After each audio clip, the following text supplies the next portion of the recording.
Hello ஸ்டூடெண்ட்ஸ், welcome to Shiny Max. 10ஆம் வகுப்பு பயிற்சி 2.8ல 8வது கொஸ்டின் பார்க்கலாம். குமார் தனது 4 நண்பர்களுக்கு கடிதம் எழுதுகிறார்.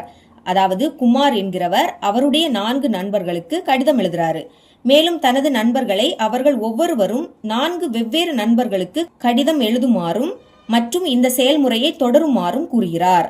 அதாவது இவர் 4 நண்பர்களுக்கு கடிதம் எழுதினார் இல்லையா, அந்த 4 நண்பர்களும் இன்னும் 4 பேருக்கு கடிதம் எழுதணும். புரியுதா? அதாவது குமாருக்கு மொத்தம் 4 நண்பர்கள், ஏ பி சி டி, இப்படி 4 நண்பர்கள். இப்போ ஏ நண்பர் இன்னும் 4 நண்பர்களுக்கு கடிதம் எழுதணும். பி என்கிறவர் இன்னும் 4 பேருக்கு, சி இன்னும் 4 பேருக்கு, டி இன்னும் 4 பேருக்கு. சரிங்களா? இந்த செயல்முறையை தொடரணும் அப்படின்னு கூறுகிறாரு. இந்த செயல்முறை தொடர்ச்சியாக நடைபெறுகின்றது. ஒரு கடிதத்திற்கான செலவு ரூபாய் 2 எனில் 8 நிலைகள் வரை கடிதங்கள் அனுப்புவதற்கு ஆகும் மொத்த செலவை காண்க. அதாவது ஒரு கடிதத்திற்கான செலவு ரூபாய் 2. இந்த மாதிரி 8 நிலைகள் வரை கடிதங்கள் அனுப்புவதற்கு ஆகும் மொத்த செலவு என்னன்னு கேக்குறாங்க. இப்போ மொத்த செலவு கண்டுபிடிக்கணும்னா கடிதங்களோட மொத்த எண்ணிக்கை கண்டுபிடிக்கணும். கண்டுபிடிச்சுக்கிட்டு அதை 2ஆல பெருக்கிட்டா ஈஸியா ஆன்சர் கிடைக்கும். இப்ப பெருக்கு தொடர் வரிசையை உருவாக்கலாம். 4 கூட்டல், அதாவது குமார் அவருடைய 4 நண்பர்களுக்கு கடிதம் எழுதுறாரு. இனி இந்த 4 நண்பர்கள் அவங்களுடைய 4 நண்பர்களுக்கு கடிதம் எழுதுவாங்க. அப்போ பெருக்கல் 4 பிளஸ் 4 பெருக்குனா என்ன கிடைக்கும்? 16. இப்ப இந்த 16 பேரும் அவங்களுடைய 4 நண்பர்களுக்கு கடிதம் எழுதுவாங்க. இந்த மாதிரி 8 நிலைகள் வரை. சரிங்களா? இல்லாட்டா 8 உறுப்புகள் வரை. கொஸ்டின்ல 8 நிலைகள் வரை கொடுத்தனால நான் அதை எழுதிக்கிட்டேன். இப்போ 4 பிளஸ் 4 பெருக்குனா 16 பிளஸ் 16 பெருக்குனா 64 பிளஸ் எக்ஸெட்ரா 8 நிலைகள் வரை. இது இப்போ பெருக்கு தொடர் வரிசையா தான் இருக்கும். நடுவில் பிளஸ் இருக்குன்னு சொல்லி கூட்டு தொடர் வரிசை அப்படின்னு நினைக்காதுங்க. பெருக்கு தொடர் வரிசையா இல்லையா அப்படின்னு செக் பண்றதுக்கு என்ன பண்ணணும்? T2 T1 வகுக்கணும். அடுத்து T3 T2 வகுக்கணும். இந்த 2 மதிப்பும் சமமா வந்துன்னா இது பெருக்கு தொடர் வரிசை தான். வேணா செக் பண்ணி பாருங்க, சமமா தான் வரும். ஓகே, இப்போ கடிதங்களோட மொத்த எண்ணிக்கை கண்டுபிடிக்கலாமா? அப்ப SN ஃபார்முலா. பெருக்கு தொடர் வரிசைக்கு SN கண்டுபிடிக்கக்கூடிய ஃபார்முலா 2 உண்டு. அதை கண்டுபிடிக்க ஏயோட மதிப்பை ஃபர்ஸ்ட் கண்டுபிடிக்கணும். ஏயோட மதிப்பு என்னது? 4. இனி ஆரோட மதிப்பு கண்டுபிடிங்க. எப்படி கண்டுபிடிக்கணும்? T2 T1 வகுக்கணும். T2 அப்படின்னா 2வது உறுப்பு. 2வது இங்க 16 இருக்கு பை T1. ஃபர்ஸ்ட் உறுப்பு ஃபர்ஸ்ட் என்னது இருக்கு? 4 இருக்கு. இப்போ இது 4ஆவை எப்படி கேன்சல் ஆகும்? ஒரு 4 4 4 16. இதுக்கு மேல கேன்சல் பண்ண முடியாது. இப்ப மேல பாக்கி 4 இருக்கு, கீழே 1ன்னு எழுதிக்காண்டாம். இது இப்போ கிரேட்டர் than 1, அதாவது 4 1 விடைக்க பெரிய எண். இப்ப ஆரோட மதிப்பு 1 விடைக்க பெரிய எண்ணா இருந்துன்னா SN கண்டுபிடிக்கக்கூடிய ஃபார்முலா என்னது? A into R n minus 1 by R minus 1. இதுதான் ஃபார்முலா. ஞாபகம் வச்சுக்கோங்க. ஆரோட மதிப்பு 1 விடைக்கும் பெரிய எண்ணா இருந்துன்னா R n இதுதான் ஃபர்ஸ்ட் வரும், அடுத்துதான் 1 வரும்.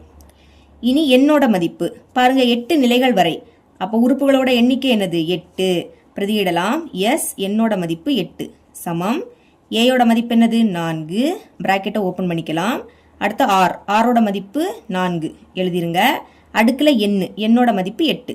அடுத்து அந்த மைனஸ் 1 பை ஆரோட மதிப்பு 4. இனி மைனஸ் 1. இப்போ இந்த 4 அப்படியே வந்துடும். பிராக்கெட் ஓப்பன் பண்ணிருங்க. அடுக்குல 8. அப்ப இந்த 4 8 வாட்டி எழுதி பெருக்கணும். அடுக்குல 8னா 4 8 வாட்டி எழுதி பெருக்கணும். அப்படி பெருக்குனா 65,536 அப்படின்னு கிடைக்கும். நீங்க பெருக்கி பாருங்க. இனி இந்த மைனஸ் 1 பை 4ல இருந்து 1 கழிச்சா 3 அப்படின்னு கிடைக்கும். இப்போ 4 பிராக்கெட்னா பெருக்கலும் போட்டுக்கலாம். 65,536ல இருந்து 1 கழிச்சா என்ன கிடைக்கும்? 65,535ன்னு கிடைக்கும். பைக்கு கீழே 3 இருக்கு. இப்போ இது 3ஆம் வாய்ப்பாடு கேன்சல் ஆகும். ஒரு 3 3 ஈர் 3 6 5ல 3 ஒரு வாட்டி இருக்கும். ஒரு 3 3 5ல இருந்து 3 கழிச்சா பாக்கி 2. இது இப்போ 25. அப்போ 8 3 24. இனி 25ல இருந்து அந்த 24 கழிச்சா பாக்கி 1. இது இப்போ 13. 13ல 3 4 வாட்டி இருக்கும். 4 3 12. 13ல இருந்து அந்த 12 கழிச்சா பாக்கி 1. இது இப்போ 15. அப்போ I 3 15. இதுக்கு மேல கேன்சல் பண்ண முடியாது. அப்போ மேலோளதையும் பெருக்கிடலாமா? இங்க மேல என்னது இருக்கு? 21,845 இருக்கு.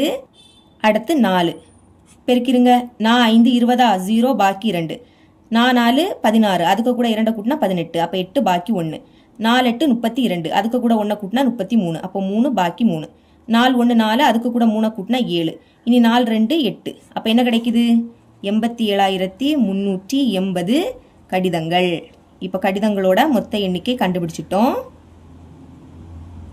நம்மளுக்கு கொஸ்டின்ல ஒரு கடிதத்திற்கான செலவு கொடுத்திருந்தாங்க. எழுதிக்கலாம். ஒரு கடிதத்திற்கான செலவு எவ்வளவு கொடுத்திருந்தாங்க?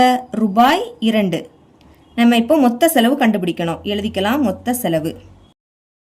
மொத்த செலவு எப்படி கண்டுபிடிக்கணும்? ரூபாய் 2ஐயும் மொத்த கடிதங்களோட எண்ணிக்கையும் பெருக்கணும். அப்ப 2 பெருக்கல் மொத்த கடிதங்களோட எண்ணிக்கை 87,380.